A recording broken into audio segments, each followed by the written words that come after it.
এরপর নবীজি বলেন,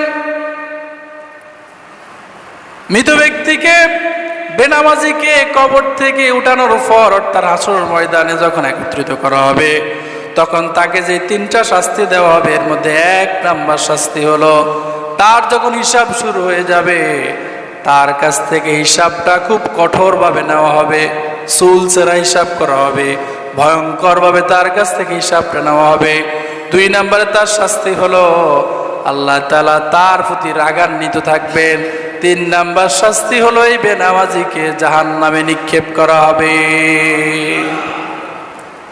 জাহান্নামে যেতে চান কারা কারা? তোলেন তো। জাহান্নামে কেউ যেতে চান না?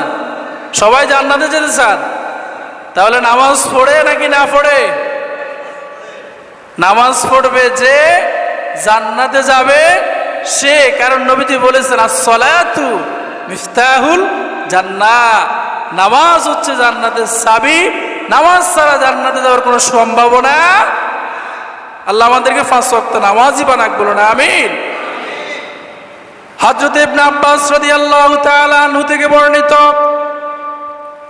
তিনি বলেন, রাসূলুল্লাহ সাল্লাল্লাহু আলাইহি ওয়াসাল্লাম বলেছেন, কিয়ামতের ময়দানে এক ব্যক্তিকে আল্লাহ তাআলা জাহান্নামে যাওয়ার জন্য অর্ডার করবেন, আদেশ করবেন।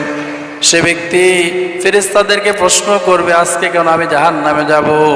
ফেরেশতারা তাদেরকে বলবে, তুমি দুনিয়াতে নামাজ পড়োনি এবং আল্লাহর নামে মিথ্যা শপথ করেছো, নামাজ না পড়ার কারণে আজকে তোমাকে জাহান্নামে যাওয়া লাগতেছে।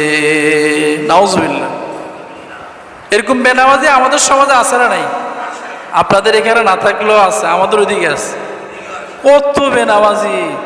এদের কথা শুনলে আপনি আশ্চর্য হয়ে যাবেন, কিন্তু 1 ওয়াক্ত নামাজও, নামাজের দিকে ডাকলে উল্টা ঢালে। আছে না নাই?